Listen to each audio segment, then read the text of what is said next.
Olivia Mercer, Grant Mercer, Harper Mercer, Clayton Reeves, and Detective Lawson all became part of a story no one could have predicted.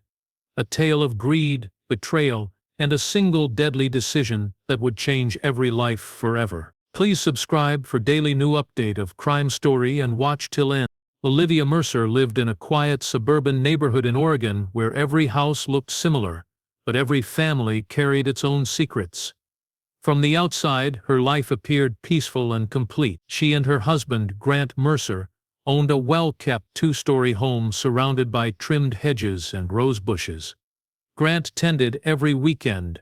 Neighbors often waved when the couple drove by, believing they were a stable pair who enjoyed simple routines. Yet behind the calm front door, Olivia felt trapped in a life she no longer wanted. She had married Grant expecting excitement, success, and influence, but the marriage slowly became a reminder of the things she believed she deserved but did not control. Grant was known around town as a hard-working businessman who inherited a chain of outdoor equipment stores from his father. His days were packed with meetings, calls, travel plans, and paperwork. He enjoyed discussing business strategies and expansion ideas with anyone who showed interest. Olivia, however, felt invisible whenever he launched into long explanations about new suppliers or upcoming deals.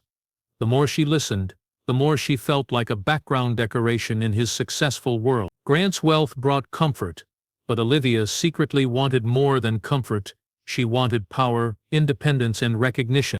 Over time, a quiet resentment grew inside her. She watched Grant make decisions about money, property, and investments without ever asking for her input. He assumed she was content with shopping trips, spa days, and charity events he occasionally suggested she attend. Olivia smiled in public, but behind her expression was a growing frustration. She believed Grant viewed her as someone who should simply enjoy luxury while he managed everything important. That belief turned into a constant whisper in her mind, telling her she needed to take control before her life slipped further away from what she imagined. Olivia began observing Grant more closely, paying attention to his habits and routines in a way she never had before. She noticed the exact time he woke up, how long he spent at the gym, what he ate for breakfast, and how he lined up his supplements on the counter. She noticed that he trusted her completely, so much that he never questioned food or drinks she prepared. The trust that once warmed her now felt like an opportunity. With every passing day, the whisper in her mind grew louder, turning into a clear thought she could no longer ignore. The idea came to her on an ordinary afternoon, when she saw Grant reviewing documents about expanding his stores into another state. He looked excited, energized, and focused on a future that seemed to include everything except her ambitions. Olivia realized she did not want to wait for her life to change on its own. She wanted to create that change herself. The peaceful suburban life around her continued as usual. Children played in driveways, neighbors trimmed lawns, and dogs barked at passing joggers. But inside Olivia Mercer's mind, a dangerous plan had begun to take shape, slowly replacing the frustration she carried for years with a cold sense of determination. Olivia's plan did not appear fully formed at first. It began as a passing thought, something she dismissed immediately, telling herself she was only imagining possibilities out of anger. But the thought kept returning, stronger each time, until it settled in her mind like a seed waiting to grow. She started exploring ideas late at night when Grant was asleep, scrolling through articles and medical studies on her phone. She searched for methods that left little evidence, focusing on substances that could be mistaken for natural health issues. Every search made her more confident and less hesitant. The fear she expected to feel never arrived. Instead, she felt a strange calm, as though she was planning something necessary rather than something monstrous. Weeks passed, and Olivia grew more strategic. She watched Grant closely, noting his lifestyle choices and the foods he liked. His morning routine stood out as the most stable part of his day. He always made a protein shake with the same powder, the same blender, and the same cup. He never changed the recipe. That predictability became the key point around which Olivia shaped her plan.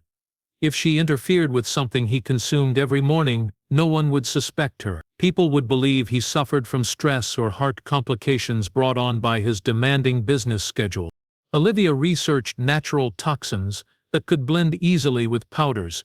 She avoided anything synthetic or commonly tested for, focusing instead on rare plant-based poisons that required advanced toxicology tests. Tests that were rarely performed unless someone had a reason to suspect foul play. She was methodical, reading case studies and forensic reports, learning how often unusual deaths slipped through unnoticed. With each new piece of information, her confidence strengthened. She felt she was becoming an expert at something far darker than she had ever imagined. Eventually she found the exact substance she needed, a toxin extracted from a plant that grew in remote regions of South America. It caused symptoms similar to heart failure and left minimal traces unless specifically tested for. Acquiring it took careful planning. She created an online profile using a temporary email address and ordered it from a seller who specialized in rare botanical extracts. The package would arrive labeled as a nutritional supplement. She made sure Grant never saw her near the computer when she placed the order. When the small package arrived, Olivia's hands trembled as she opened it in the bathroom with the door locked. Inside was a tiny vial wrapped carefully in plastic. The liquid looked harmless, almost like herbal oil.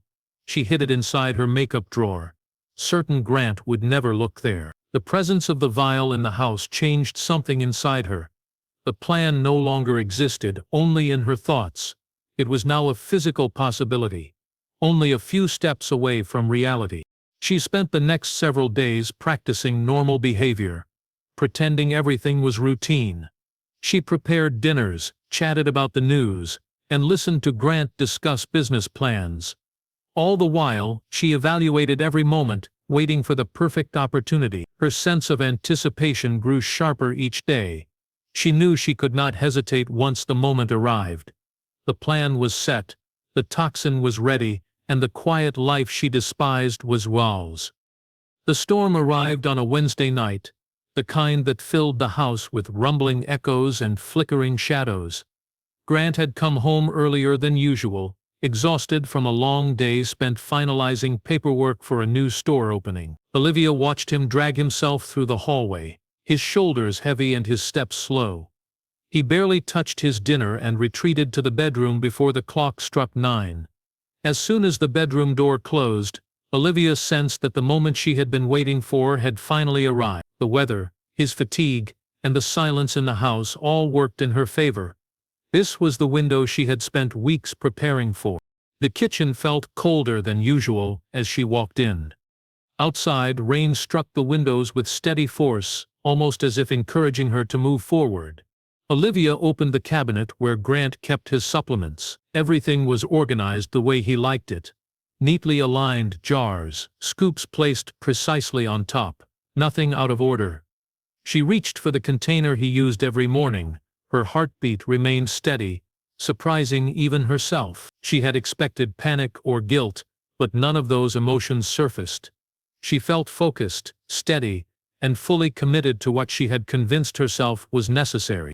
She moved quietly, making sure every step produced as little sound as possible. The vial was still hidden in her makeup drawer upstairs. Retrieving it took only a moment, and she returned to the kitchen with the small glass container wrapped inside her hand. She stood still for several seconds, listening to the storm outside. Grant was asleep, unaware that just a few steps away his wife was preparing the final action that would end his life by morning. Olivia opened the supplement container and slowly poured the toxin inside. The liquid blended with the powder quickly, leaving no visible trace of anything unusual. She stirred the mixture gently, ensuring it spread evenly. Her movements were precise, almost mechanical. She wiped the counter afterward, checking every corner for droplets or stray grains of powder. She replaced the lid and put the container back exactly where it had been. Nothing appeared disturbed. When she finished, Olivia took a step back and observed the room. The kitchen looked the same as it always did, calm and perfectly arranged. No one would suspect anything out of place. The storm continued its relentless pounding, masking any sound she might have made. She washed her hands until the water ran cold, then dried them slowly, staring at her reflection in the dark window. She wondered briefly if she looked different now, if the face in the glass carried the weight of what she had done. But she saw nothing unusual. She looked like the same woman she had always been. She turned off the lights and walked upstairs. As she passed the bedroom door, she could hear Grant's steady breathing. The sound didn't make her hesitate. Instead, it confirmed that everything was aligned exactly as she had planned. Tomorrow morning, he would wake up, prepare his usual shake, and drink it without question. And by the time she returned from her errands, the life she had grown tired of would be gone, replaced by the future she believed she deserved. The storm outside raged on, but inside, Olivia felt only silence. The kind that comes when a decision has finally been carried out. The next morning unfolded with an unsettling calm that made Olivia feel as if the world had slowed just for her. She woke before Grant, something she rarely did, and listened to the soft hum of the rain easing outside. The storm had passed, leaving the sky heavy and gray. Grant stirred beside her, stretching with the sluggishness of someone who barely rested.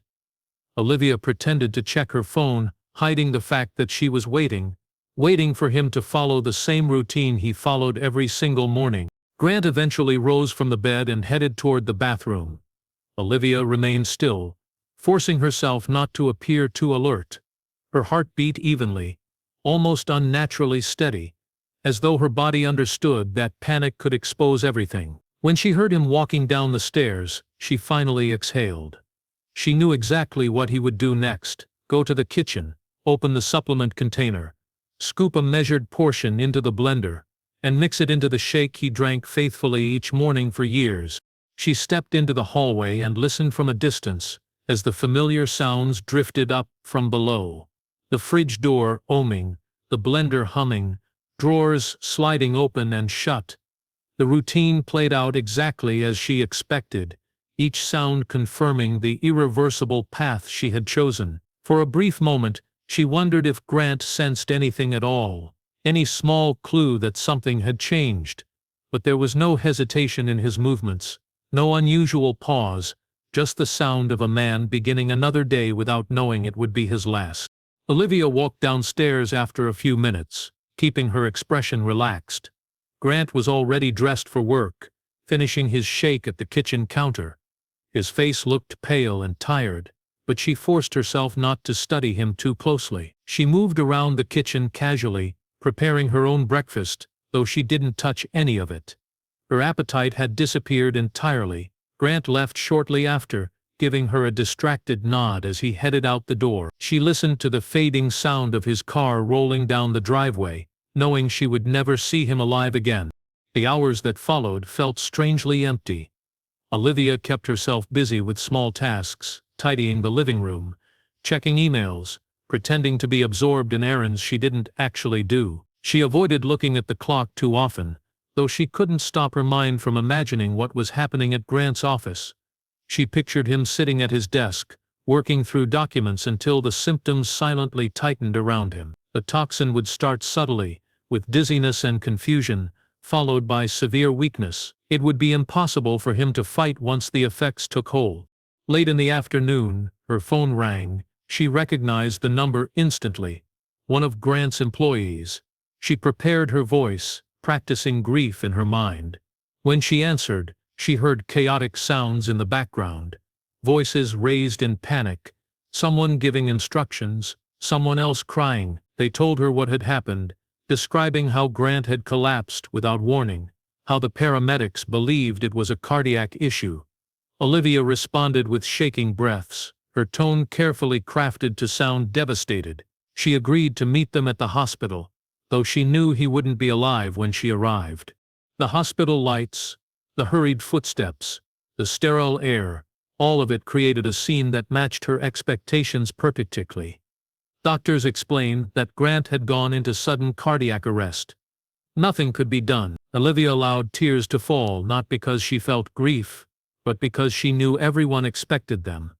People comforted her, believing her world had just shattered. They couldn't see the secret beneath her trembling. This was the moment she had anticipated. As she left the hospital, surrounded by sympathetic voices and supportive hands, she felt a chilling sense of satisfaction. Everything had unfolded exactly as planned. What she didn't yet know was that the perfect illusion she believed she had crafted would not remain perfect for long. A week after the funeral, Olivia walked into the lawyer's office with a confidence she tried not to show too openly. She wore a dark dress, minimal jewelry, and an expression of quiet sadness, an appearance carefully chosen to project the image of a grieving widow who had come only because she had no other choice. Inside, the office was warm and filled with polished wooden furniture, but to Olivia it felt like the doorway to a new life. She believed this meeting would finalize her victory. Everything Grant owned would soon shift into her hands, and nothing would stand in her way. The lawyer, an older man named Clayton Reeves, greeted her with a sympathetic expression. He invited her to sit in the large leather chair across from his desk. Olivia settled into it calmly, smoothing her dress and folding her hands neatly in her lap. She kept her breathing steady, reminding herself to appear emotional but composed. A few other relatives had arrived as well, including Grant's younger sister, Harper Mercer. Olivia glanced at her briefly. Harper looked tense, her eyes red from crying, but Olivia dismissed her presence as insignificant. She assumed Harper simply wanted closure and had no idea what was about to happen. Clayton began the meeting with a short explanation about the legal process. Olivia nodded politely, barely listening. She already imagined what would happen after this: selling properties, taking over financial accounts, perhaps even rebranding the business to reflect her own vision. She had waited long enough for her life to change, and now that moment felt close enough to touch. She leaned forward slightly when Clayton opened the folder containing the will. This was the point where everything would fall neatly into place. But the first sentence he read struck her like an unexpected chill. Olivia did not show her confusion at first. She simply blinked, thinking she might have misheard him. Then he continued reading, and her stomach tightened, as the truth became unmistakable. Grant had updated his will. Not months ago, not weeks ago, but just one day before he died. The timing didn't feel real. Olivia's breath stalled in her throat as the details unfolded. Grant had transferred full control of his business to Harper, not her. The stores, the main office, the investment portfolio linked to expansion. Everything she wanted had been given to someone else. Olivia tried to keep her expression neutral, but her fingers curled slightly against her dress. She felt heat spreading across her skin, the kind that comes with panic disguised as shock. The lawyer explained that Grant had grown increasingly cautious in recent months. He wanted his legacy protected, and he trusted Harper's judgment to keep the business alive in the direction he intended. Olivia listened to the explanation with a rigid posture, her mind racing. She wondered if Grant had sensed something, if he had seen a hint of her resentment, or noticed a shift in her behavior. Or perhaps he had simply been acting on a quiet instinct that had nothing to do with her at all. When Clayton reached the part outlining what Olivia would receive, the humiliation deepened. She had been left a modest allowance, enough to maintain essentials but impossible to control. Every purchase over a certain amount would require permission from the business trustees. She was not inheriting an empire. She was inheriting restrictions. The future she had imagined slipped away in an instant, leaving her with nothing but the weight of a crime that no longer served a purpose. The room felt smaller, tighter, almost suffocating. She kept her eyes on the table, avoiding Harper's gaze. For the first time since Grant's death, Olivia felt fear, not of being caught, but of the consequences that had already arrived. She had taken a life believing she would gain everything, only to discover that she had acted too soon, that she had made her most irreversible decision at the worst possible moment.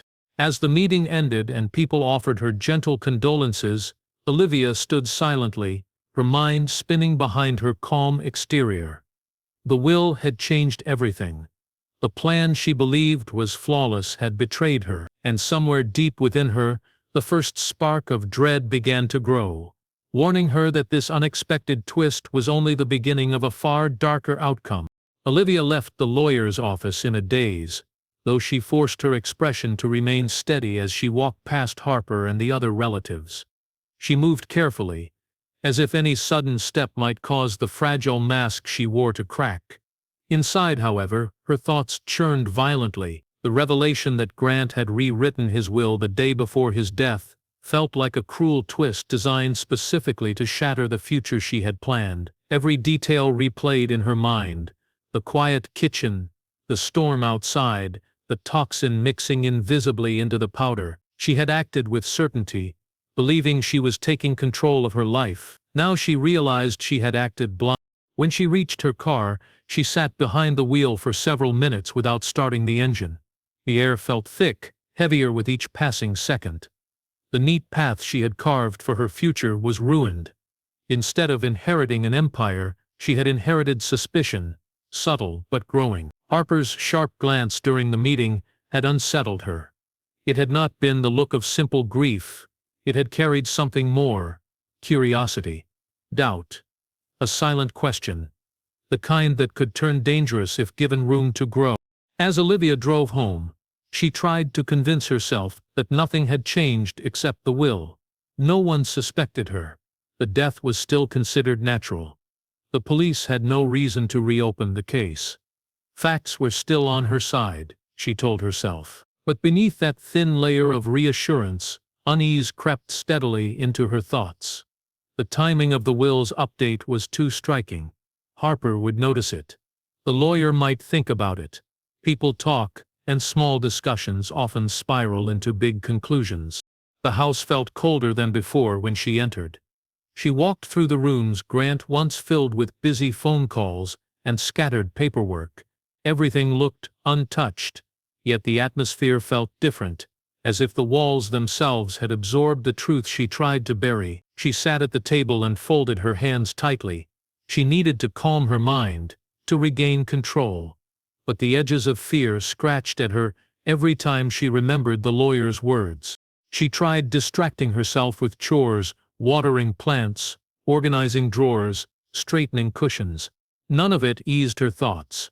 Instead, she kept imagining Harper reviewing the will again, noticing the date, connecting it to Grant's sudden death. She imagined a doctor looking over medical notes, wondering why a man with no major health issues collapsed so abruptly. She imagined questions beginning to surface, then investigations, then tests she hoped would never be ordered. By evening, her nerves had sharpened into restlessness. She moved from room to room without purpose, checking windows and pacing the hallway. Every distant sound made her flinch. She began searching the internet again, not for toxins this time, but for information on advanced autopsies, toxicology procedures, and how often causes of death were re-evaluated. Each answer only deepened her worry.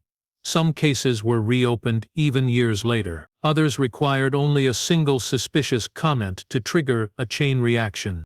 The idea that Grant's death could be examined again struck her hardest. What if Harper requested it? What if the insurance company did? What if the doctor who treated Grant suggested it? Olivia's plan had relied on silence, on invisibility, on certainty. Now these things were slipping away, replaced by a slow, creeping suspicion that everything she had done was beginning to unravel. As night fell, she sat in the dark living room, unable to shake the feeling that the danger she thought she had avoided was starting to awaken. The will had not just changed the future she wanted, it had created new questions, and those questions were beginning to circle closer, threatening to expose the truth she thought she had buried for good. Within days of the will being read, the atmosphere around Grant's death began to shift in ways Olivia could feel but not fully trace. It started quietly, like a faint ripple on still water. Harper contacted the hospital to request copies of Grant's medical records. She asked the family doctor for additional clarification on the suddenness of his collapse. She spoke with Grant's employees, gathering tiny pieces of information that seemed unimportant on their own but meaningful when placed together. Olivia didn't know the details at first, but she sensed the movement around her, subtle, cautious, but undeniably growing. Harper's concern was not fueled by suspicion of Olivia directly. It began with the timing of the will. She found it strange that Grant had felt an urgent need to update it so suddenly, without explaining his reasons. Harper had always been close to her brother, and she knew he rarely made spontaneous decisions regarding important matters. That one act, coupled with his unexpected death the very next day, planted doubt in her mind.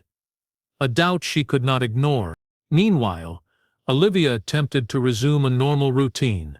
She visited the grocery store, answered sympathetic texts, and maintained her role as the grieving widow. To neighbors and acquaintances, she looked fragile but composed. But when she was alone in the house, her composure cracked. She spent hours sitting in silence, staring at the floor, replaying every detail of her plan and searching for mistakes she might have overlooked. The first real signal of trouble came when a detective called her to schedule a brief conversation. He phrased it politely, explaining that he was following up on some questions from the medical examiner and the family. Olivia forced herself to respond calmly, agreeing to meet him, but panic began tightening around her, clawing at her thoughts. She spent the entire night awake, convinced that the quiet thread she had tried so hard to hide was beginning to unravel. When she met the detective, he asked simple questions at first. Questions about Grant's habits, his health, his behavior the week before his death. Olivia answered carefully, keeping her tone steady, but she felt exposed under his steady gaze. Then he mentioned Harper's request to have the toxicology report expanded. He said it casually, almost as an afterthought. But Olivia felt the ground shift beneath her. The toxin she chose was rare and difficult to detect, but advanced testing could reveal patterns the initial exam might have missed. After the meeting, Olivia drove home with trembling hands. She knew she needed to stay calm, but the illusion of control that once guided her was slipping away. Every possibility she had once dismissed now felt threatening. What if the advanced test detected something? What if the police looked into her recent internet searches? What if they checked her purchase history? She had been careful, but perfection was a myth. All it took was one overlooked detail to expose everything. Harper, unaware of Olivia's growing terror, continued pushing gently but persistently for answers. She met with the medical examiner who agreed to retest the samples using more sensitive methods. He explained that unusual symptoms sometimes warranted deeper analysis, especially when family members expressed concern. That single conversation shifted the investigation from a closed case to one cautiously reopened. Days later, Harper received a call that changed the tone of the entire situation. The new toxicology test had detected irregularities, subtle but enough to raise concern. The results did not immediately say poison, but they said possible toxin, and that was enough. The findings were sent directly to investigators, who began reviewing Grant's records more carefully. They took notes, compared dates, analyzed patterns, and slowly, quietly, Olivia's name began to surface in conversations she never wanted to be a part of. She felt the pressure closing in around her. The home that once felt like a sanctuary now felt like a cage tightening with every passing hour. She told herself she still had time. That suspicion was not proof, but deep down, she sensed the truth. The perfect crime she believed she had executed was dissolving piece by piece, driven by a will she never expected Grant to change and a sister who refused to let unanswered questions remain buried. The investigation was no longer distant. It was coming for her slowly, methodically, and with a certainty she could feel growing, like a shadow behind her every step. Olivia's world collapsed the moment investigators arrived at her door with a quiet firmness that revealed everything she feared. They were polite but direct, informing her that Grant's case had been officially reopened due to inconsistencies in the expanded toxicology results. She tried to steady her breathing, but her pulse thudded hard enough that she felt it in her throat. The officers asked simple questions at first, ones she had rehearsed answers for, yet each word she spoke felt heavier than the last. She sensed the shift in their tone, subtle at first, then unmistakable. They weren't just gathering information anymore, they were studying her. During the next few days, investigators dug deeper into every aspect of Grant's final week. They reviewed phone records, financial statements, security footage, and online activity. They interviewed neighbors, co-workers, and family members. Olivia had believed she left no loose ends. But perfection was not something she had ever truly achieved. It didn't take long for investigators to discover small irregularities, search queries she thought she deleted, a purchase order that looked suspicious when analyzed closely, even the sudden change in her demeanor immediately after Grant's death. The medical examiner's new findings added more weight. The toxin found in Grant's system was faint but undeniable once identified by advanced testing. It matched a rare plant compound, the same type linked to the extract Olivia had ordered weeks before the incident. Investigators also found a record of the package shipment, traced to the temporary email address she thought could not be connected to her. Each discovery stacked against her like bricks forming a wall too high to climb. The day Olivia was arrested was quiet, almost eerily so. She had been sitting in the living room, staring blankly at the wall when the knock sounded. For a moment, she considered not opening the door, but hesitation changed nothing. When she saw the officers standing on her porch with a warrant, her shoulders sagged. The cold metal of the handcuffs pressed against her wrists, as she realized the finality of her situation. There was no escape, no way to reverse the chain of events she had set in motion. Everything she had done now moved forward without her control. The courtroom felt like a theater, where every person in attendance had come to witness the unraveling of her life. The prosecution laid out the evidence piece by piece, each detail cutting deeper than the last. They described her calculated planning, the toxin she secretly acquired, the motive rooted in greed, and the timing of the will that exposed her desperation. Harper sat quietly in the front row, her eyes focused on the floor rather than on Olivia. There was no anger in her expression, only sorrow and disbelief at how far her sister-in-law had gone. Olivia's defense faltered under the weight of the facts. The jury needed little time to decide her fate. When the verdict was read, her body felt numb, as if the words were echoing from somewhere far away. She was sentenced to life in prison without the possibility of parole. The life she tried to steal had taken everything from her in return. Years passed, and Harper dedicated herself to preserving Grant's legacy, running the business with the diligence he once showed. She established a charity foundation in his name, ensuring his memory lived on through acts of goodwill. Meanwhile, Olivia spent her days behind cold concrete walls, haunted not by guilt, but by the devastating truth that her crime had been for nothing. She had destroyed her own life chasing a future that was already slipping away. In the quiet of her prison cell, she replayed her mistakes endlessly. The timing, the will, the one overlooked detail that unraveled everything. She had believed herself clever, meticulous, untouchable, but in the end, the truth had surfaced just as quietly as the storm that once shook their home. A reminder that no matter how carefully a crime is hidden, the smallest spark of doubt can bring the entire plan crashing down.